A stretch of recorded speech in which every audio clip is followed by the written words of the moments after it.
اعوذ باللہ من الشیطان الرجیم، بسم اللہ الرحمن الرحیم۔ ماہ رجب کی دعا جو ہر دن جو ہے وہ آپ پڑھ سکتے ہیں۔ یہ دعا حضرت امام زین العابدین علیہ السلام سے منقول ہے کہ آپ ہمیشہ ماہ رجب میں اس دعا کو ہر روز پڑھتے تھے۔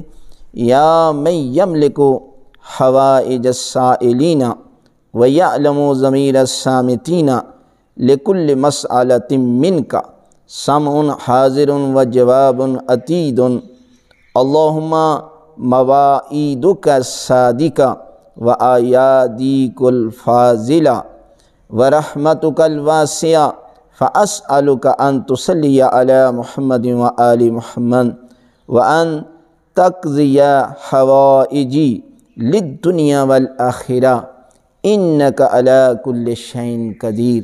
یہ دعا ہے کہ آپ اس دعا کو رجب کے ہر دن پڑھیں۔ یہ دعا حضرت امام زین العابدین علیہ السلام سے منقول ہے۔